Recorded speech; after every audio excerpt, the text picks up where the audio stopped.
I think you're being recorded. Not being How should recorded. we take this? Jake, do you want to start us off? Me? Yeah, oh sure, I'll start off. I guess, yeah, so true crime. How did I get started in it? I guess I kind of it was a natural extension of my kind of just lifelong obsession with morbidity, anything morbid. I think you have to have a natural tendency to want to get into morbid things, to want to write and research about terrible things like people going missing and getting murdered and whatnot. But there's also a fascination for me, it's not about the gore or, you know, any of the more sensational aspects of true crime.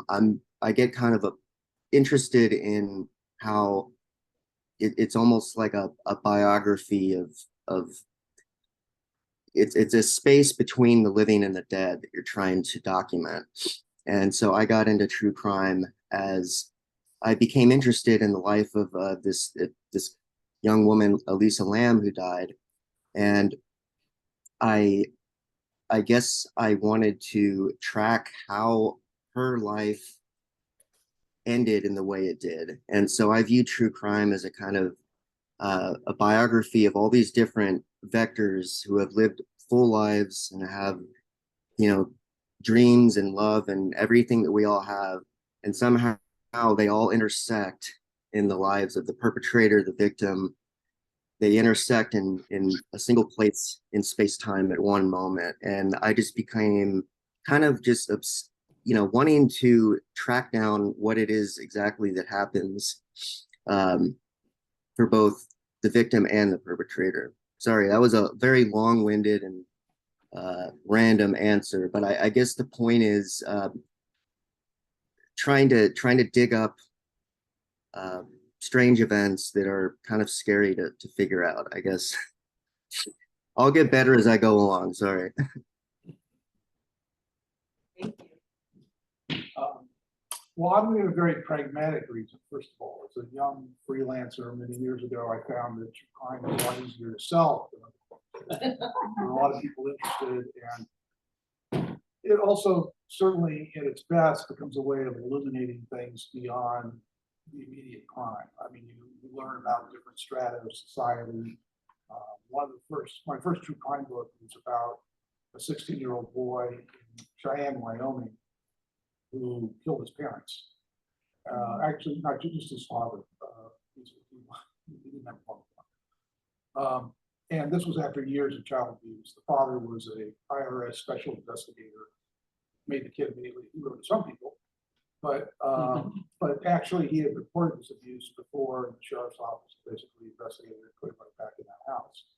And so it became an early glimpse into issues around domestic violence and child abuse, and the social service agencies were doing their job. And the more I saw where this happened, going to where the kid's house was, sort of isolated suburban area of Cheyenne, where you look out on a hillside, you don't really see your neighbors. You then start feeling like certain crimes happen in certain places for a reason. And so there's a sort of geographical element to some of this stuff too. Later, I got more interested in historical true crime, sort of thing that Erik Larson does with Devil in the White City, or Killers of the Flower Moon by David Grant. And the new book, Gangbuster, is about Denver in the 1920s when the Klan was in the process, Ku Klux Klan was in the process of taking over Colorado. And there's one lone DA standing up fighting them and other kinds of organized crime in the state. And this is a very rich way of getting into that period, centered around crime, but getting into some larger issues. So I find that a very useful thing to do. I got into true crime accidentally, I think. When I was 11 years old, a girl from the next town over was abducted and murdered. And we were both the same age, both born in 1978. And her name was Amy Mihalovic, and she was the subject of my first book. And on October 27, 1989, she was abducted in broad daylight on a Friday afternoon across the street from the police station in Bay Village, Ohio. And I lived with my mother in Rocky River, which is literally across the tracks. Bay Village is very affluent. And Rocky River is, do we have somebody from Rocky River? Cleveland, Ohio. All right. 216. Yeah. So I, at age 11, would ride my Huffy two-speed bike around the neighborhood, and I'd see this girl's poster on all the telephone poles. And my first thought was, well, if she was going to school back home, she'd be the girl I'd pass notes to. And I wonder what happened to this girl, what happened, and I became obsessed with trying to figure it out, and to the point where I would ride my bike to the mall, had little to no parental supervision. And I would scan the crowds outside Walden Books for men that looked like the composite sketch of her abductor. And if I saw somebody that looked similar, I would follow him out to his car and grab the license plate number and then run it into there's a payphone outside Aladdin's Arcade. I would call in the tip. But the only number I knew by heart that was connected to law enforcement at that time was 876-5353, which is the toll-free number to unsolved mysteries. So somewhere Robert Stack has all these tips from an 11-year-old kid. And so it was that case I was always kind of thinking about, and it was never solved. And when I became a reporter at the weekly in Cleveland called Cleveland Scene, it was the first big story I pitched, and it was my first experience writing a true crime story. So I learned a lot on the job, and then I realized I had all this information that couldn't fit into the article, and then that's how the book came about. I wanted the information out there, and the regional publisher picked it up, and that opened the door into publishing. So how do you go about choosing the case you want to write about, and how much research goes into it? I guess I'll bring it back up again. So like James, I got into true crime kind of by accident of, becoming very interested in a certain case. And so I do kind of, I read about a lot of different cases, all the time. And there's a ton of different cases I would love to write about. A huge factor for me, of course, is access. Like you have to, in my more naive days, I thought I could just write about anything, no matter what access I had. But over time, I realized that obviously it's very important to respectfully interview the family and the friends, and to go about curating information about the case in a way that it's ethical. But there's a gray line there, or a gray space there. But in terms of what cases interest me personally, I'm very kind of fascinated with how we as a society, how the media, and now social media, how we view mental illness, how we represent mental illness, not only in the perpetrator, but in the victim, and how, both my first book that I've written and the one I'm finishing now, they're very much about people that they're, in a way, their lives kind of went off the rails a little bit, and the victims, and it became difficult to retrace really what happened at the end. Was this a total self-destruction, or was there a perpetrator involved who took advantage? Because a lot of people with mental illness they're more likely to be the victims of the crime than the perpetrators of it in many demographics. And so I choose cases that I think are going to have they resonate with people who identify with the victim, not just for having mental illness per se, but for their lives have been off the rail, because I think a lot of people can identify with that. It happens in life, and we want a second chance to get our lives back together. And that doesn't always happen. And so I gravitate towards cases where I think people would want the world to know more about their life and how they died than just the kind of spookification of all the paranormal and all the different things that get wrapped up in some of these cases. And so, yeah, I guess that would be my answer to how I choose cases. Well, I absolutely agree. Access is critical. It's often the difference between a good book and a bad book. When I did the book about the kid in Wyoming, I wasn't going to do that unless I could get access to every member of the family to understand what was going on in this house all these years leading up to this. And I had covered the trials for a magazine, and there was, I guess, some trust that was built over the time in this versus to make that happen. With the historical true crime, it's more a question of what sort of material there's, what kind of archival reporting is available. And when I started this book, I wasn't sure what I was gonna find, but I had some sense of materials involved, and they were incredibly rich. I mean, you can't interview people 100 years ago, but you can do the next best thing. For one thing, there were some oral histories some of these people left behind. Ben Sice himself, the DA who took on the Klan and the conmen, was a pioneer in surveillance, particularly electronic surveillance. He had been a military intelligence officer in World War I, and he literally bugged the conmen's office and he sent undercover agents to infiltrate Klan meetings, and the spy report still exists. So the way that I wanted to tell the story was, listen, you're right there rather than speaking remotely from 100 years later. And that really depends on having the material to do that. So that to me is, when you're looking at historical crime, you're looking for access too, but it's a different kind of access. I really enjoy mysteries that have multiple explanations for what happened. The stranger, I look for strange, complicated cases that I can get lost in for years. You know, for instance, the Moore Murray case, which is the subject of True Crime Addict. You know, it was my first true crime for you know, a national publisher. I had worked with a regional publisher before, but I wanted to do something a little bigger scale.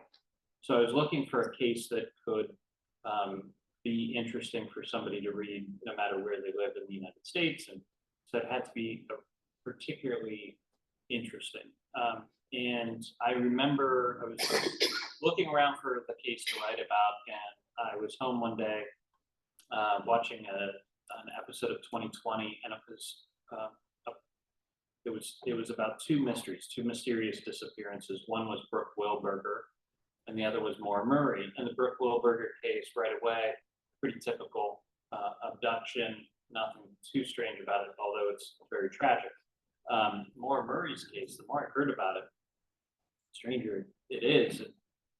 Just to put it very concisely, it's about a young woman who was a student at the University of Massachusetts Amherst in 2004, who emailed her professors and said, there's been a death in the family, hold my work till the end of the week, which was a lie. There was no death in her family. Jumped in her car, drove into the White Mountains of New Hampshire, got into her car wrecked into a snowbank. Neighbors who heard the accident called the police. Between the time of the accident and the police responding to that accident, it's a window of about 5 to 7 minutes. Somewhere in there she goes missing, never to be seen again. So I realized right away what makes this story unique is that it's not actually just one mystery. It's two mysteries kind of wrapped around each other. One, what happened to Moore Murray, but two, what was she doing in the White Mountains to begin with? So just as a gambler, I liked it because my odds were greater than the typical mystery, because if I could answer just one of those questions, the answer to the other might be a little more likely. And so that was the main motivation for jumping into that story. And there are certainly times that I wish I had not, because of the things that have happened since, but it was a grand adventure. And those are the types of stories that I really enjoy, the complicated mysteries. Actually, Jake, this is for you. Could we possibly get a sneak peek into your next book?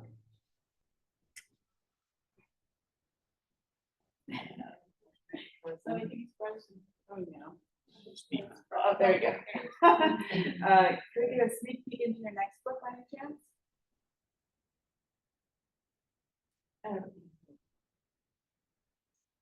We can't hear you. You're muted.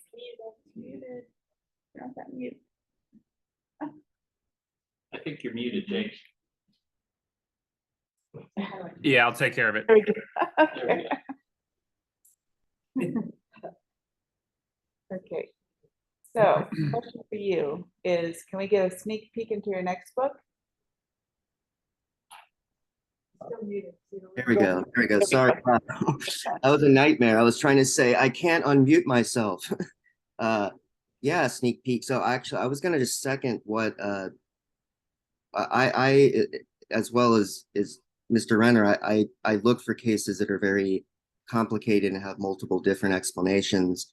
And so, yeah, to that end, I got obsessed with the Jameson family because there's no less than 10 different theories about what could have happened to them. Of course, a lot of those are based on kind of conspiracy theories and rumors that weren't really factual to start with.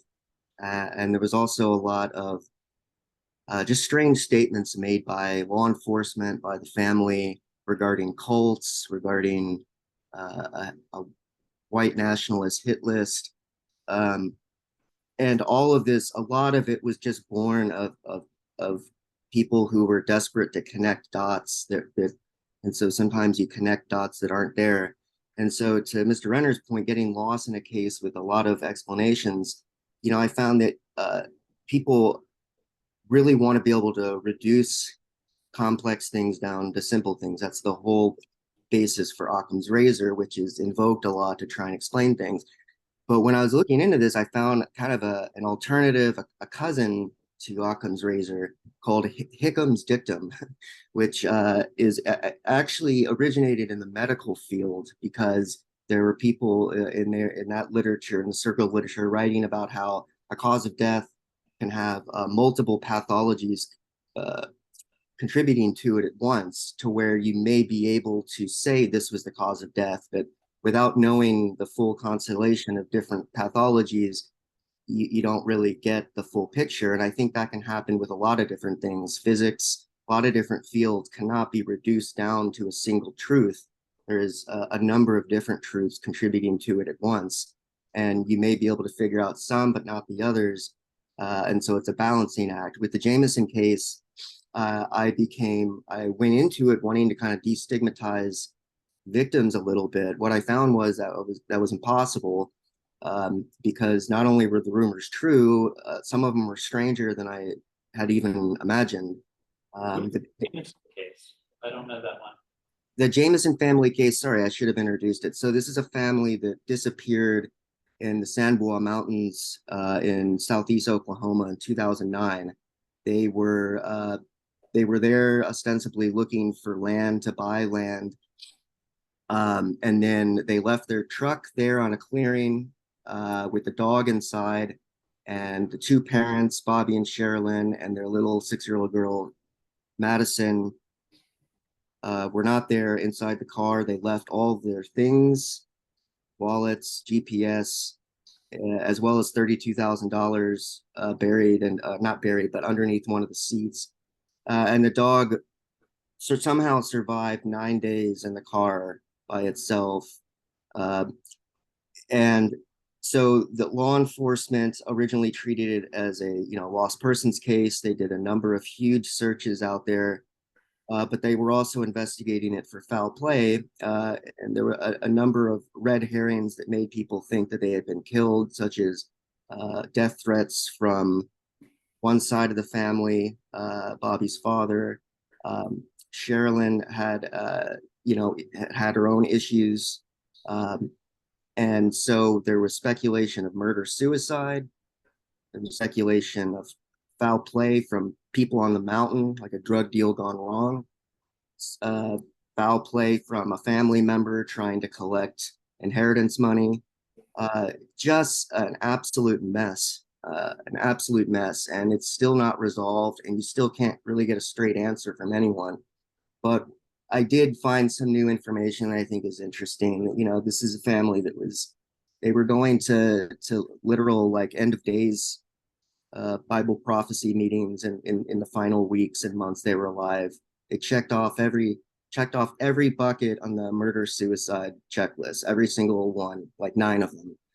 And I still, I'm not prepared to say what I think fully happened, but the sneak preview is like the case really is just as bizarre as it looks. And it's a really a shining example of what Mr. Renner was talking about, cases that you can just get lost in because there's so much almost with the web sleuth community and how they get involved in it. There's so many narratives running around intersecting that it almost becomes divorced from truth. It's more about myth making at a certain point. But hopefully there is an objective reality to everything. Hopefully that that is discernible, and so hopefully I'll be able to help shed a little bit more light on that. Is there any way you can give us a little sneak peek into it, or have you started writing, or are you still in the research stage? I'm sorry, what was the question? Is there any way you can give us a little sneak peek, or are you still in the manuscript research stage? What would a sneak peek look like? Just like maybe a page or two. Oh, you want me to read? Yeah. Okay, sure. I want to know. Well, yeah, I mean, well, it's 350 pages, so I'd have to select carefully, but not, I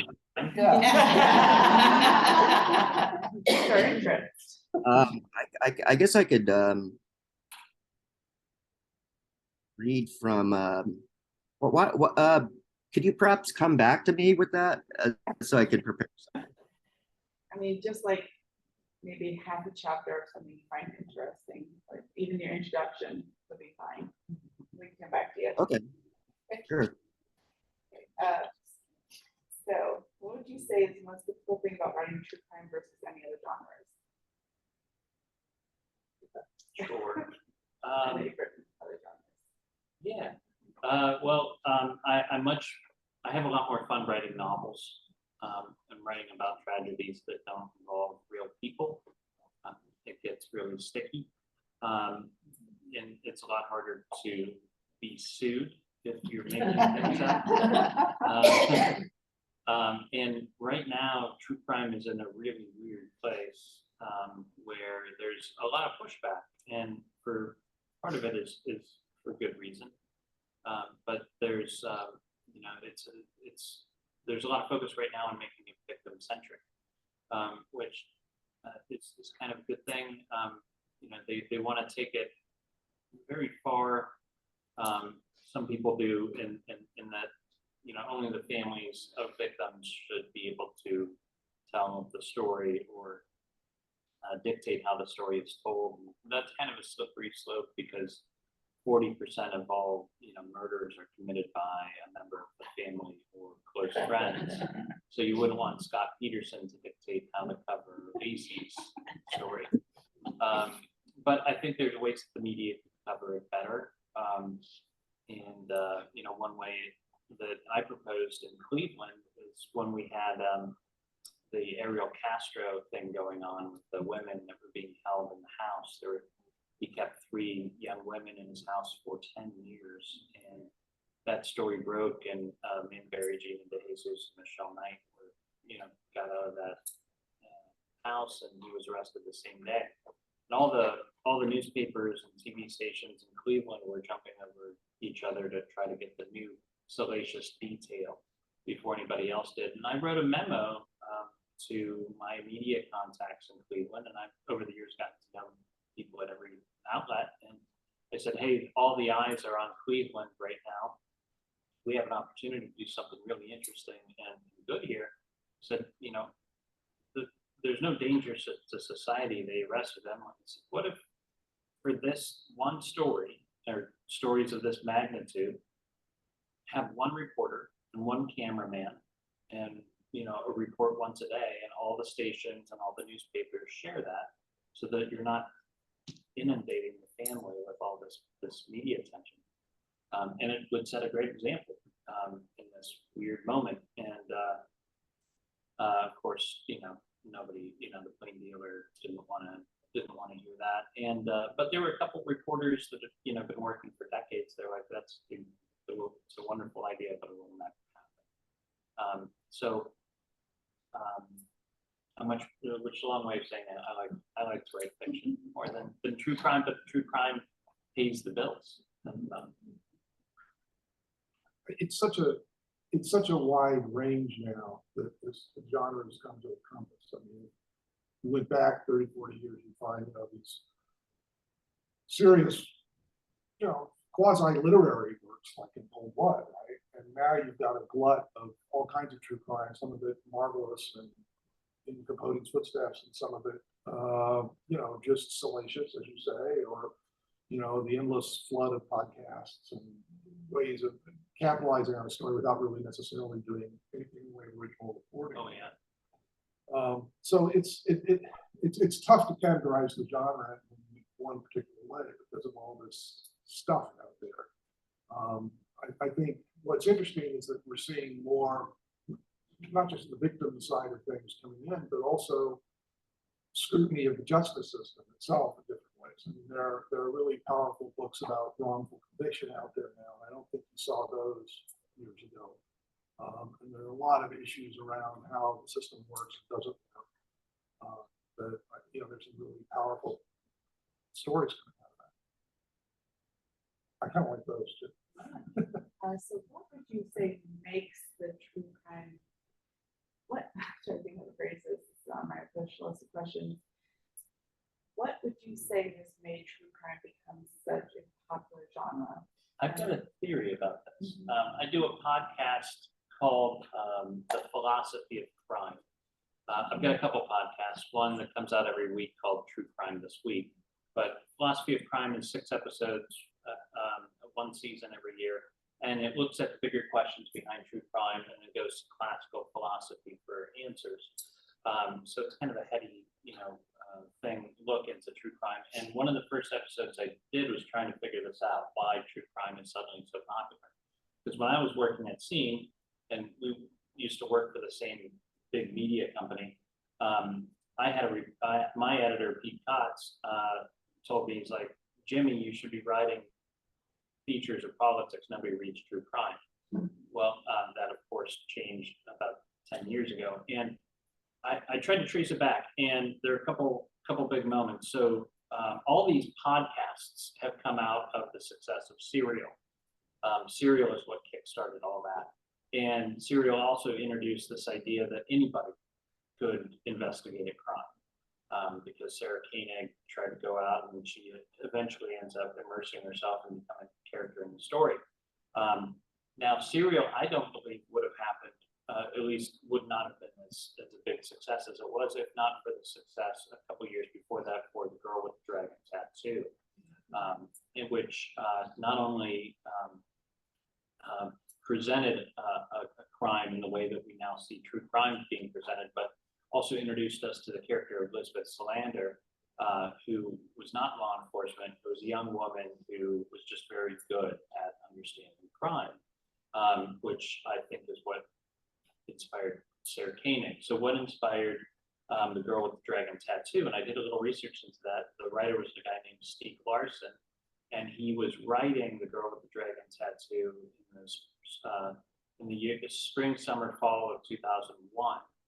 And he was Swedish, and he was obsessed with 2 stories that year. One was these violent crimes being perpetrated on women by white nationalists, and the other was September 11th, 9/11. And those 2 things kind of got jumbled in his mind, came out through the tone and the structure of The Girl with the Dragon Tattoo. So I believe really we can trace this interest in true crime to this existential journey we've been on since the towers fell on 9/11.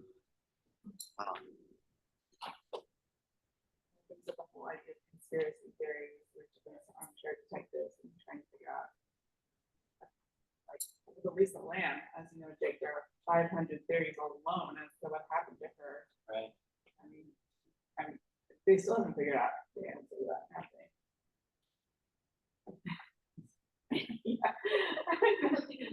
Yeah, it's okay. You can't say.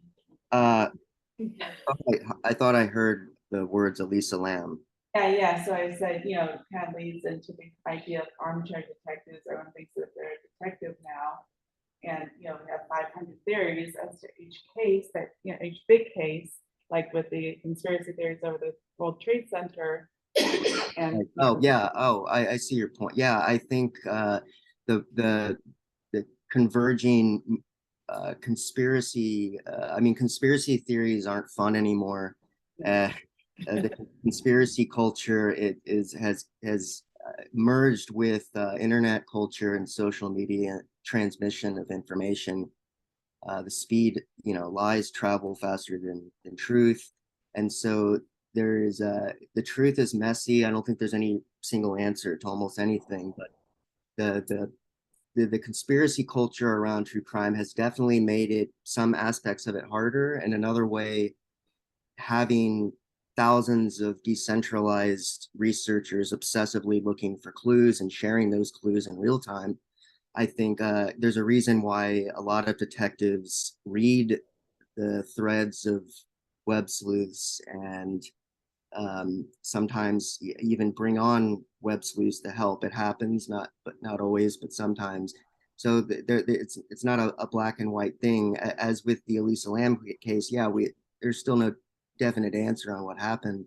And there's a lot of people think that she climbed in the tank on her own. I don't think that's impossible.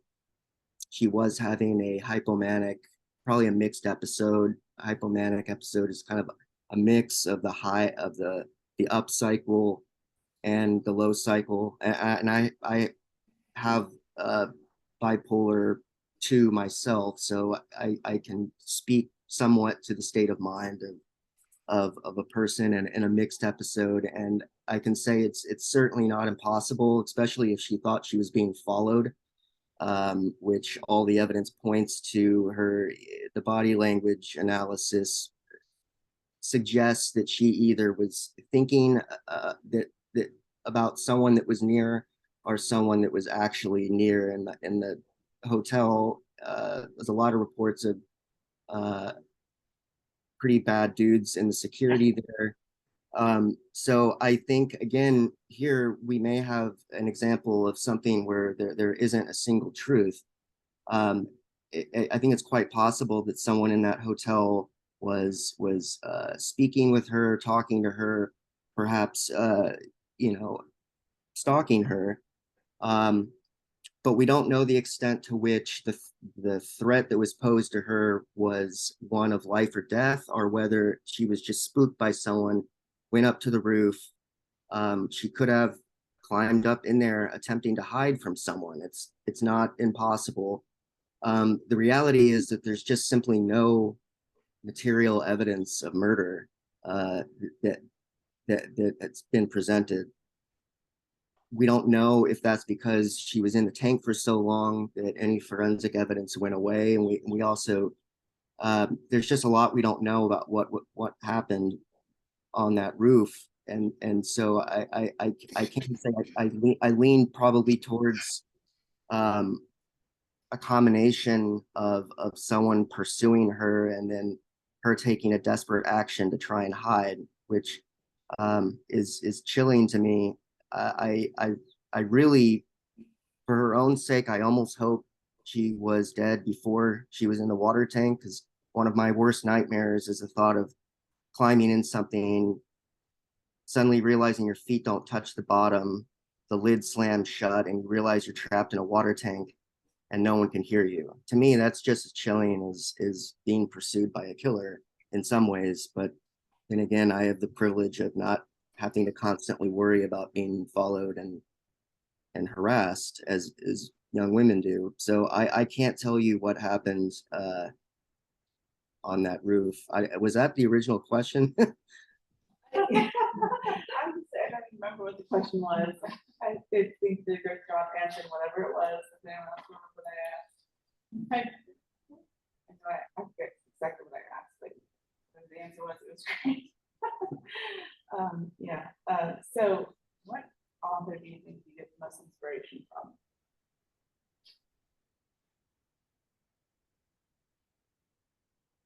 Well, for the model for something like Gamebuster,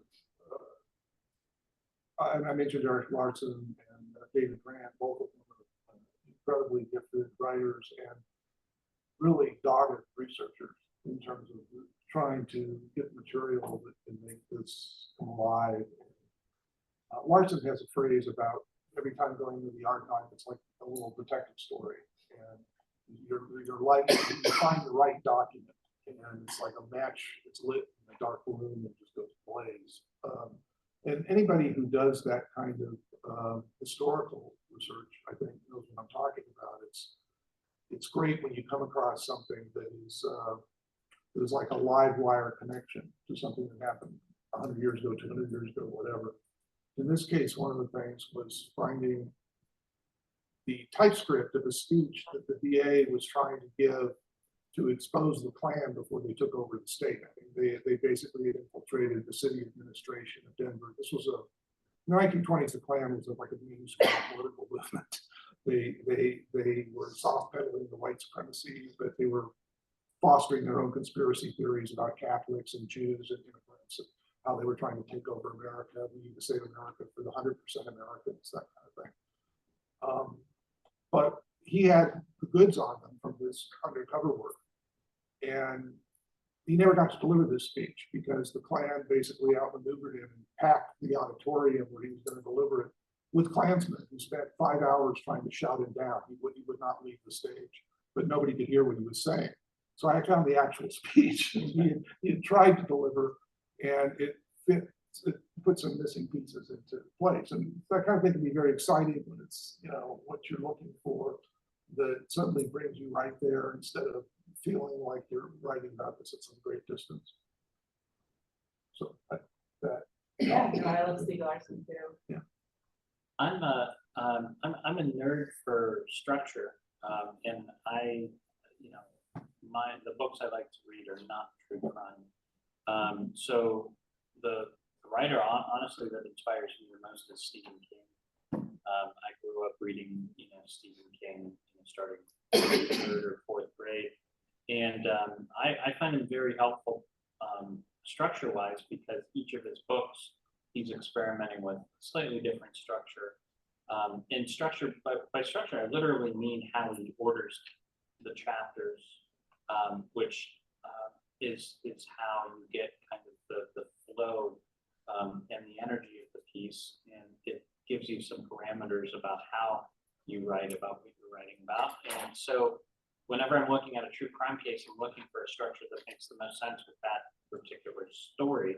And I often go back to Stephen King to figure out what he did. And weirdly, the Amy Mihaljevic book, it's the same structure as it. It's 3 chunks of story divided by 2 interludes. True Crime Addict, it's actually not Stephen King, it's Harry Potter. It's the same structure as Harry Potter. The new book I'm writing, which is it'll come out next year, about the Boy Scouts, is the same structure as Lisey's story, which is my favorite Stephen King book. Yeah, oddly, it's a horror novels.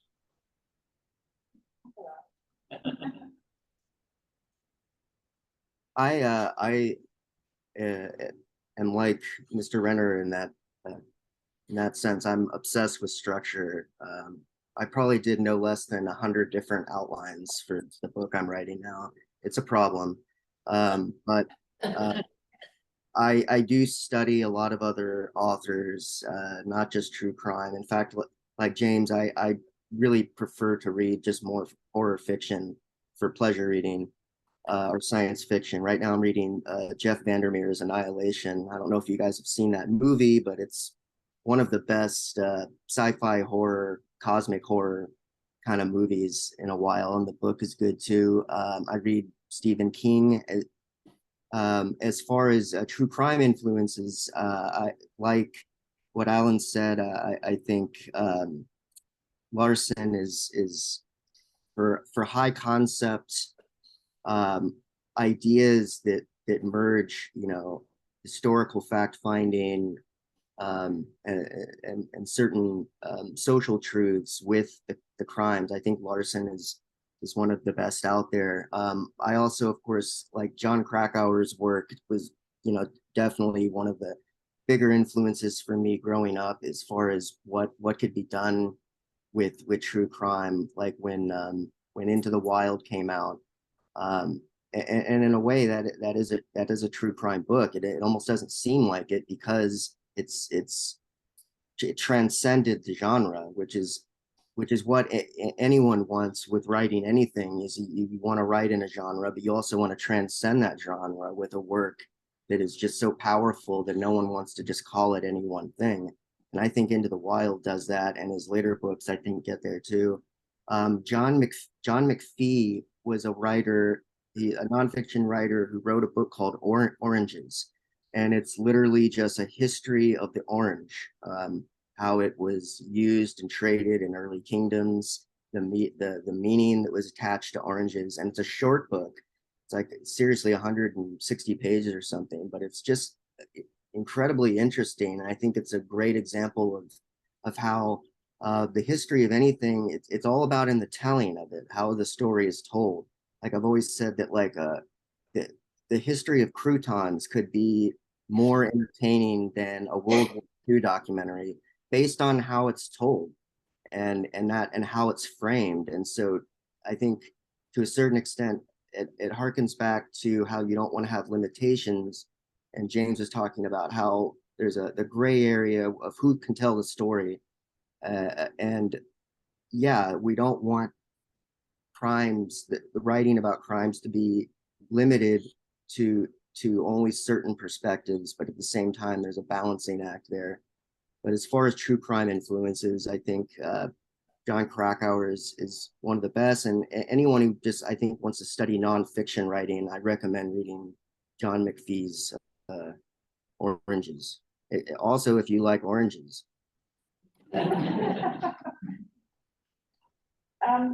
So would any of you be willing to read just like a little bit of your book? Like I Yeah. Alan, it is fascinating art book. I didn't get any time to finish it before this. Yeah, I actually have a passage that I sometimes deal with, because it's more or less self-contained.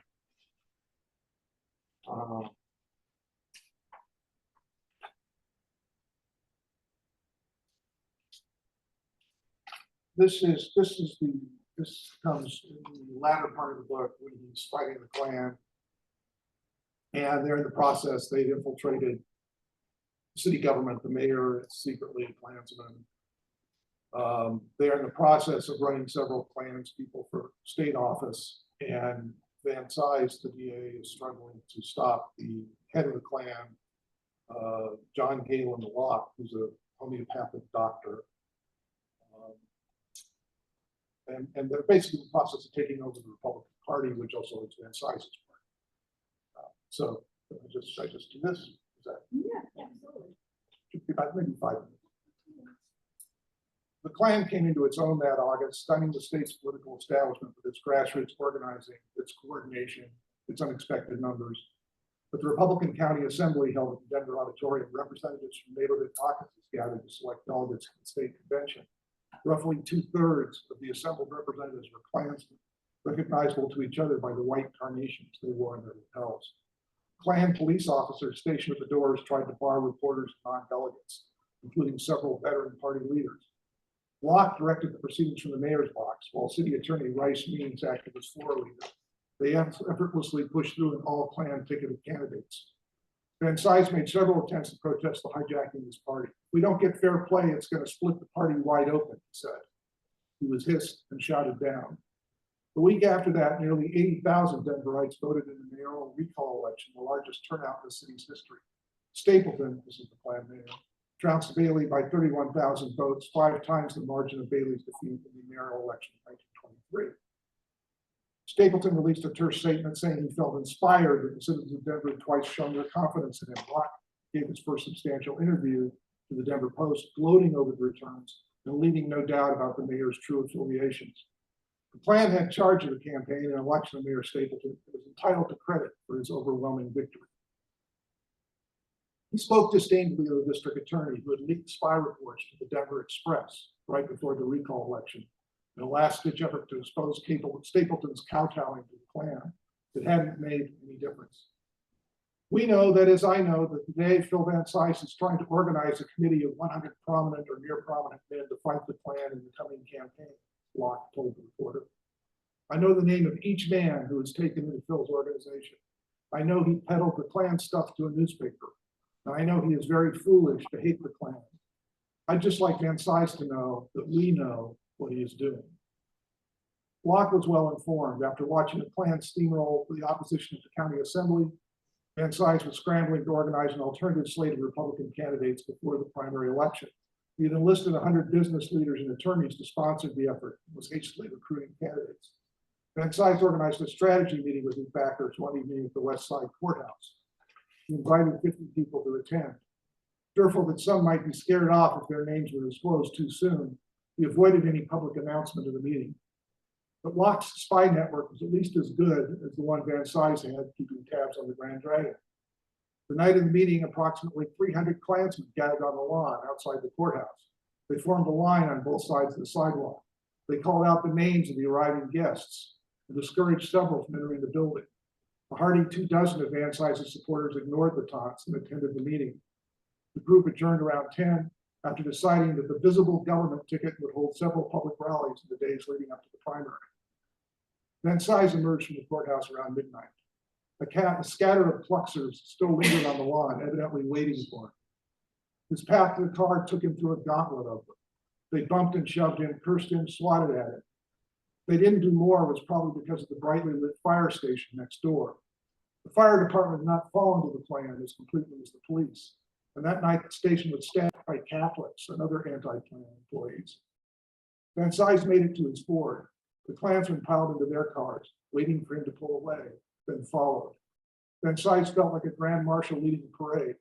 Instead of driving home through the relatively empty streets of Capitol Hill, he headed downtown, the Pluxers in hot pursuit.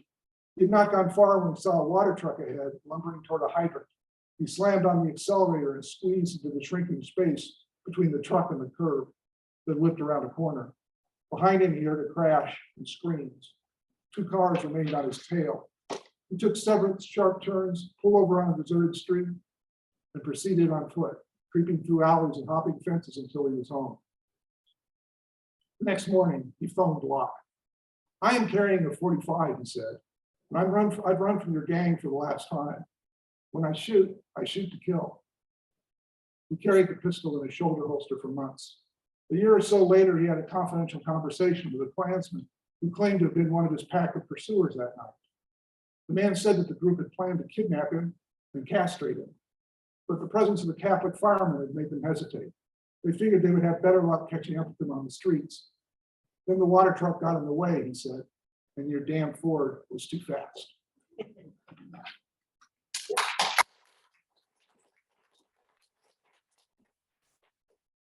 right, next.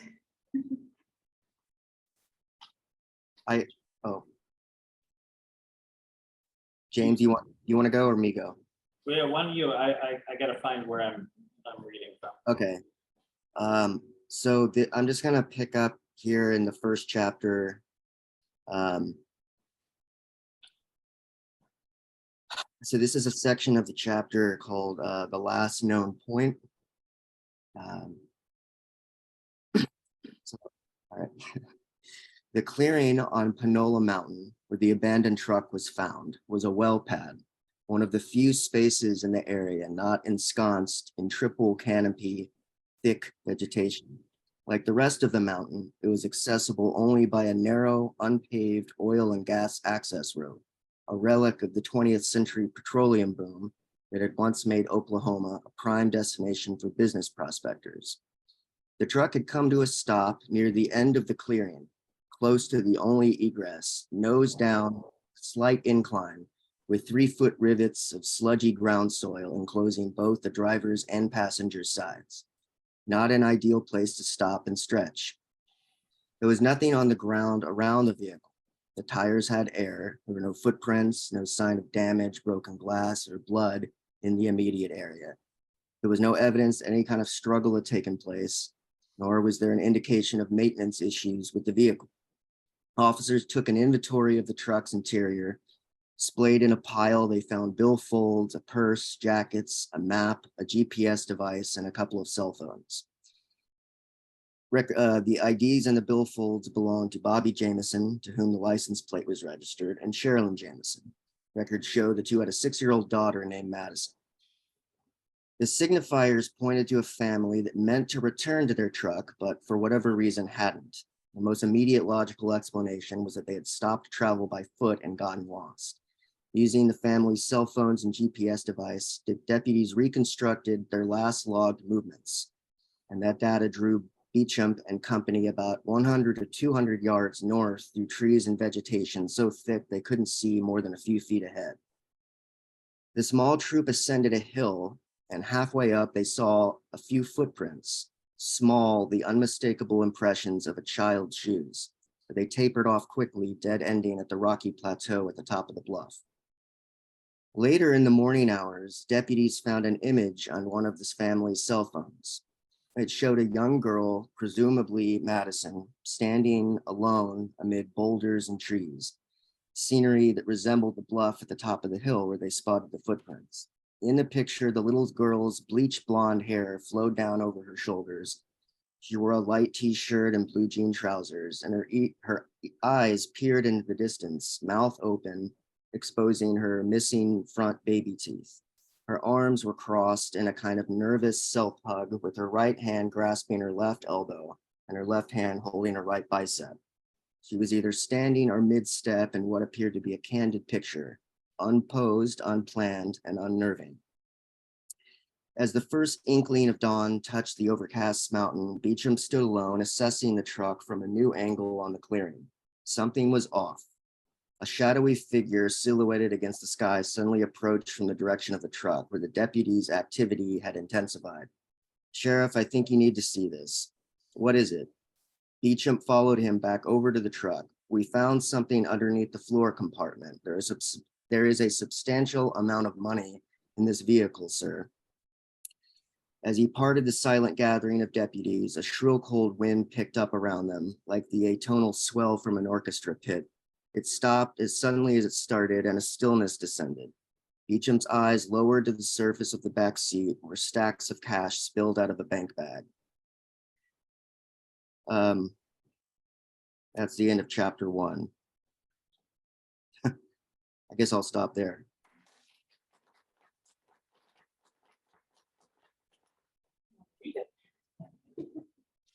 When does that come out, Jake? Sometime in 2024. I'm like, this is deadline month, like right now, or it was. I'm just doing revisions now. And but yeah, it should be 2024.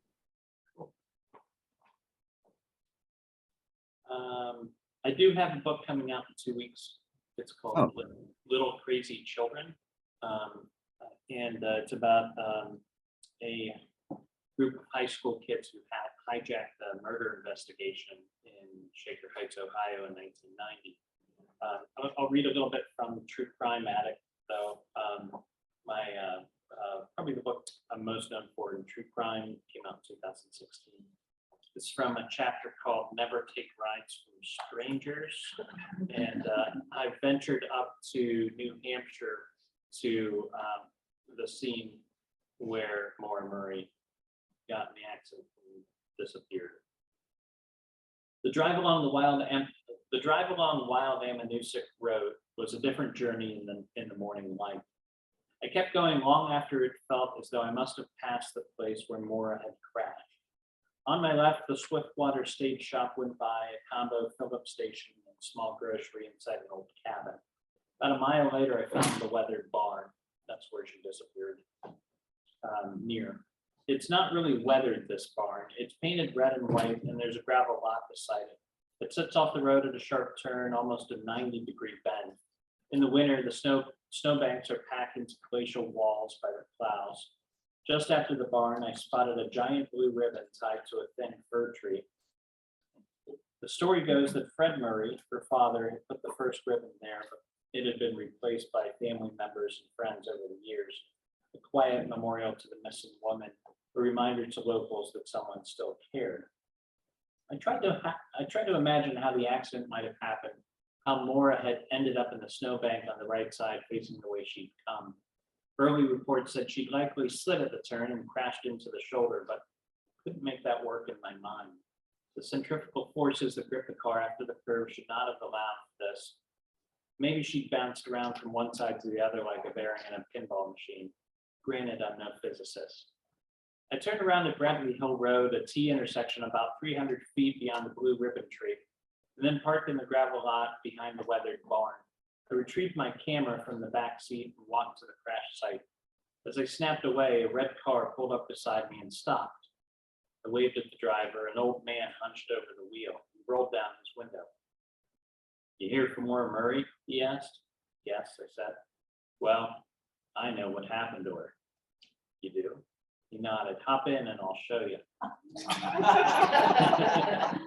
Now, in hindsight, I realize how this looks. It's 100 kinds of bad, is it not? We're taught in preschool that we should never ever accept rides from strangers. And I suppose that goes double for strangers who show up at a crime scene.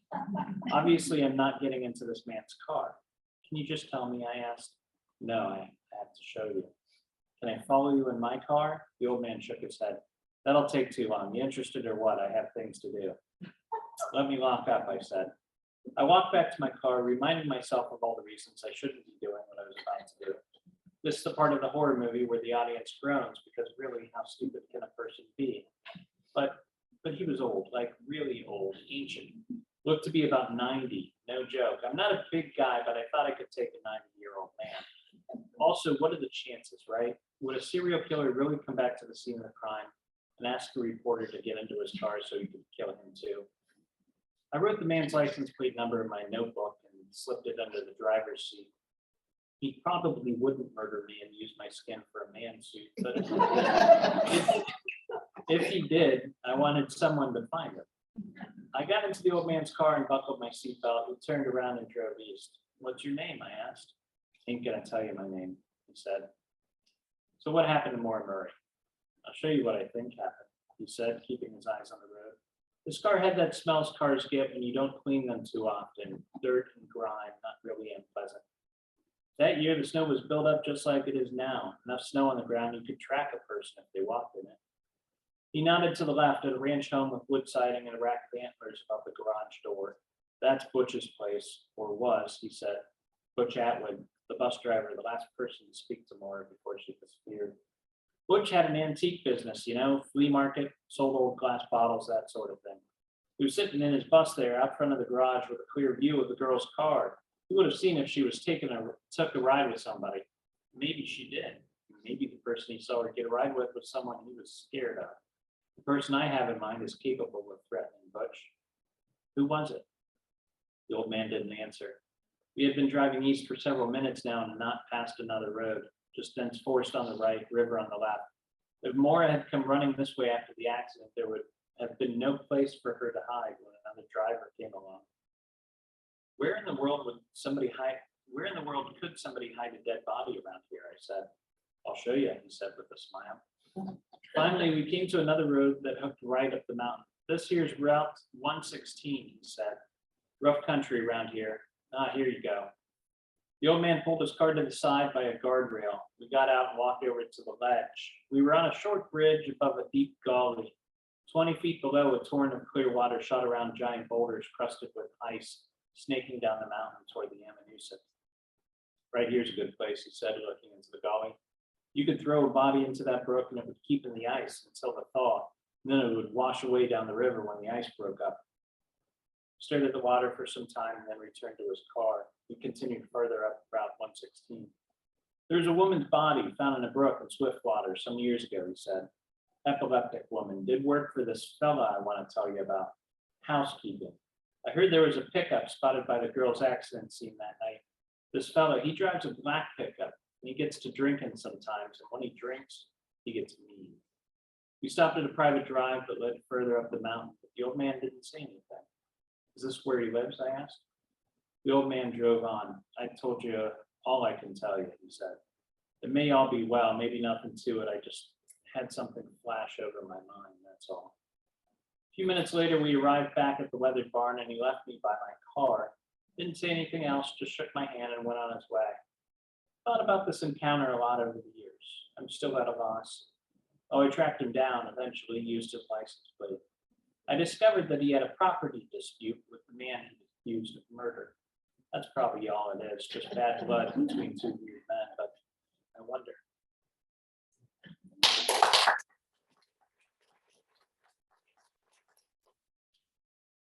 Okay, Brandon, are there any questions in the chat?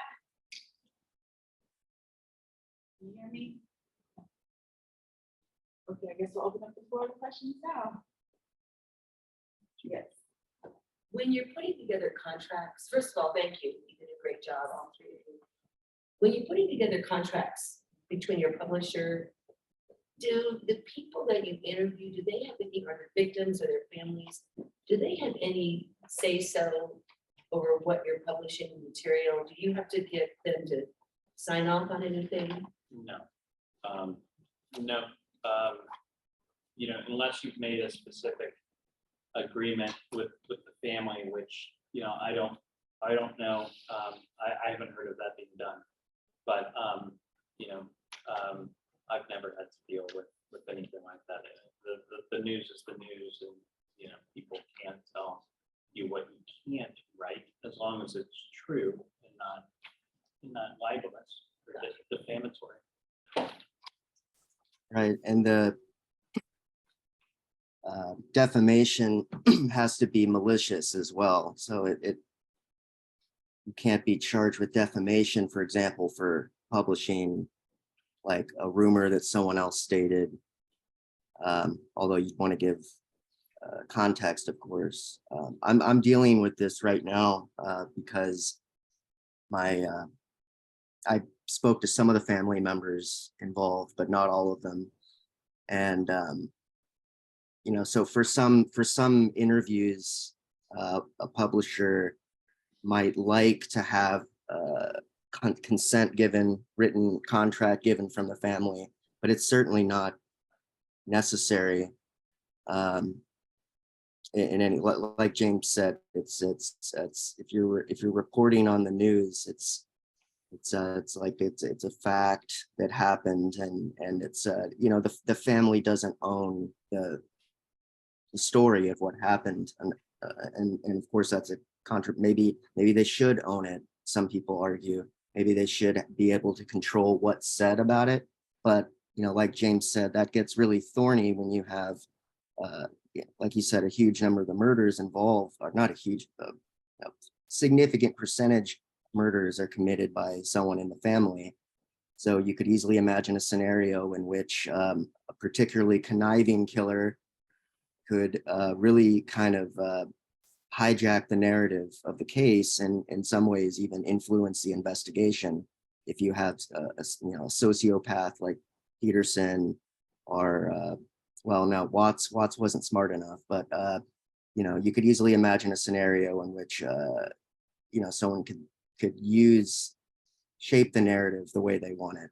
But you know, if they're mad enough, you know, that anybody can sue anybody for anything, it probably won't go anywhere. But if you're at all interested in writing true crime, especially, you know, for a living these days, I always always urge this, is that there's defamation insurance that you can buy. And it's relatively inexpensive, especially compared to any sort of legal costs you might have. And you can get it through Berkshire Hathaway, or pretty much, and I didn't realize this until about 4 years ago, but you know, just now that so much of journalism is freelance and you're not protected by a company anymore, you can get that protection yourself. I pay $400 a year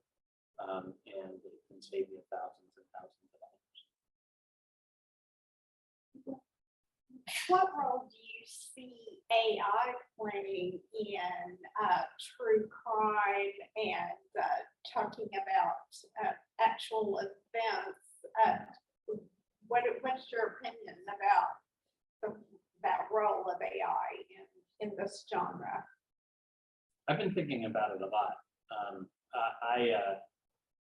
I think I don't think AI can ever replace the true crime writer. But I do think that there's many ways we can use AI for these, especially these unsolved cases. Just to go through, with the Moore and Murray case, if you were to input all the data that we have, it doesn't make sense in the human's mind, but an AI might be able to find connections between different possible suspects or locations of where they were that were missing, and being able to deal with huge data sets like that. That's what I'm interested with AI and true crime. I think I feel less threatened by that than I was writing for television. Yeah. I think part of why people go to certain books is for the writer's perspective. I'm not sure that's something that can be mentally manipulated or something. Sorry, I didn't mean to step on your words there. I'm dealing with a lot of AI content I edit for a site called The Crime Wire, and there's AI submissions pretty much every day with people submitting articles that they clearly didn't write. It's pretty easy to tell. You get a lot of repeated information, a lot of redundancies, and oftentimes they just get the fact that it's a completely different case. They get it wrong a lot. So it's certainly not at anywhere near the point it would need to be depending on it as a news source. I could see in the near future short AP style news articles being written by AI. It has to get better. The algorithms would have to get better, but it's almost assuredly going to happen. But like Alan and James said, I think the experiential writing of the human, I think, is what draws people. True crime can already be such an alienating field. Do you want to be alone in the room of the book with just a robot, or do you want a human telling you the story? I've studied AI for years, kind of obsessed with it, to be honest. And like James said, I think he said it perfectly. The role for AI is going to be taking these massive data sets of all these cold cases and unidentified victims and looking for connections. AIs are just going to be the next web sleuths. And the next algorithms, they'll be particularly good at finding patterns. I think it's a research tool more than anything.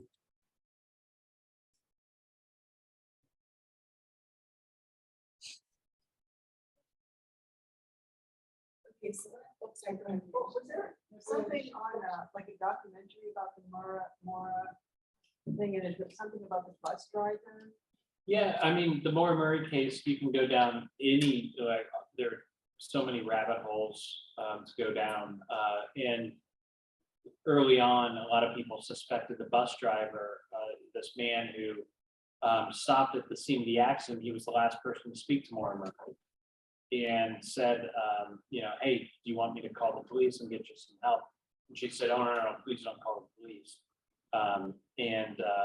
She said, I already called AAA, and he knew she was lying because to this day, you can't get cell phone service up there. This was back in 2004. So he did go back home and then had his common-law wife call the police. So a lot of people thought, well, he's the last person to see her. He's this big, scary guy. But he had a lot of health problems, and he was, would a killer, an abductor, go and have his wife call police? That seems like a pretty stupid move. So, but there's still people that wonder about the bus driver for sure. He took a couple lie detector tests.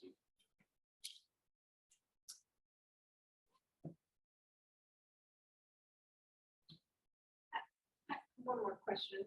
What category would you consider for currently writing a medical thriller that is, even though fiction, based off of actual factual information there. So I am wondering your opinion on what genre or what kinds of things would I need to either watch out for or not watch out for, include or not include. I've been very careful to make sure that the characters are all fictionalized characters, that companies and things like that are all fictionalized, even though they do represent actual things. So what would be your thoughts or suggestions to me as I'm doing those? What is it that I don't know that I need to know? Law and Order gets away with it every week. That is so true. Yeah, I mean, obviously, the safest thing is always if you have a lawyer read the material, definition, inspection of it. Because you don't know who's gonna probably work and say, that's me, or Yeah. something like that. But obviously, if you label it fiction, it's clearly fictionalized, you have a certain degree of protection there, but. Okay, so I actually do have one more question. Where our true crime author wannabes, or well, not wannabes, but true crime, like aspiring authors, writers, what would you suggest to get them started on that path? Or would you suggest they start going about that? I would suggest starting out by writing shorter pieces and getting a sense of the process that way, and how editing works, and how to work with editors, and how to tell your story in certain formats. So I would say start by submitting to your local. I would say all weekly, but not every city has those, or even like online outlets. Yeah, start small.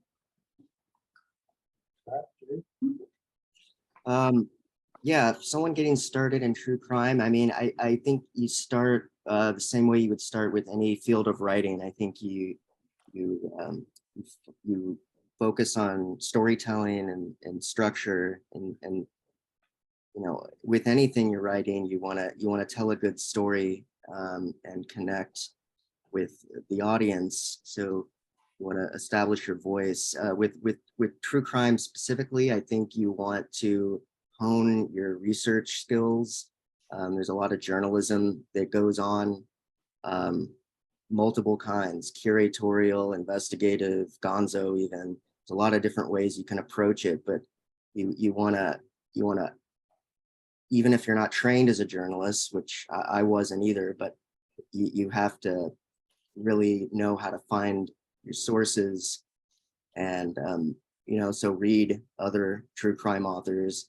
And then I think as far as just in terms of trying to get into the industry, I never had any luck finding an agent or anything like that.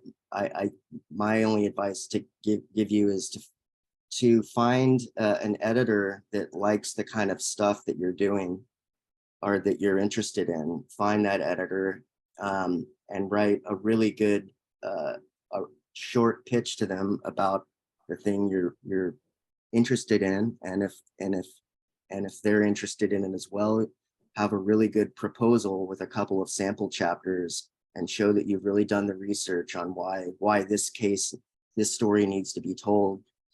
And I think you know, you want to find an ally early, someone that really thinks that you have a good story to tell. So look for a good editor that publishes the kind of stuff that you want to write. I would just add, read good nonfiction, regardless whether it's true crime or not, and figure out why it's good. I mean, really analyze it, figure out what makes it work, what strikes you about it. We all learn from reading other people. Every book's based on reading other books. Well, to sum this up, I have a couple announcements to make. We actually have a true crime book club here at the month we're reading, no, it's gonna be July, 'cause it's not the school holidays. July, we're gonna be reading Hell's Half Acre, which is Buffalo Vendors. And we also have QR codes on the wall there with each of your books, so people can go out and order them. And we also have these inserts, so if you are not able to get a book, we're actually giving these out as prizes during our true crime trivia this afternoon. So if you're unable to get, if you don't win one, we do have these little things here, which we have our authors sign. Alan and James, because obviously Jake is far away. So we're gonna have you guys sign this if you have time, and So when you order the book online and you receive it, you can take their sign, they're called book tag stickers. You can take it and you can put it on the inside of the book cover, so it's like they actually signed the book. But that's an alternative, because we did have a book vendor who was going to sell the books, but they had to drop out at the last minute. So we want to be sure that you still get autographs and you still get books. So, all right.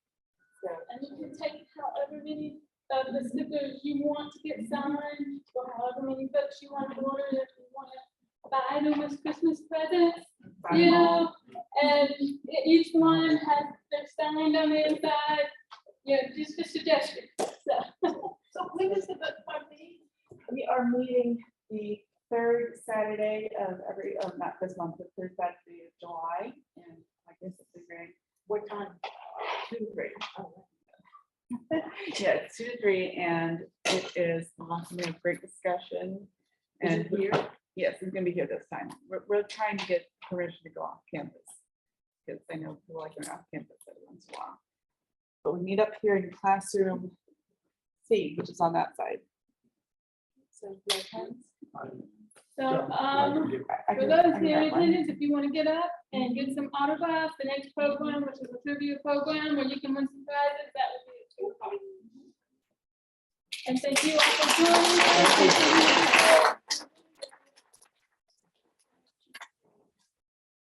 I'm definitely gonna look for that book out there. Where he comes out in front of the board. Thank you.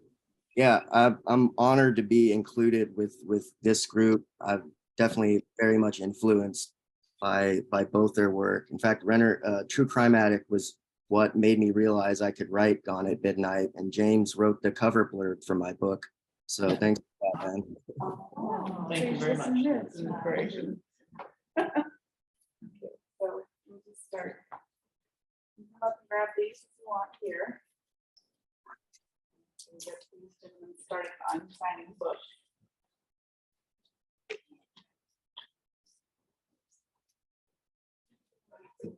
All right. Did you want us to sign? So just like. No, Yeah. sign it as well. It's for the price. Yeah. No, no, these are gifts.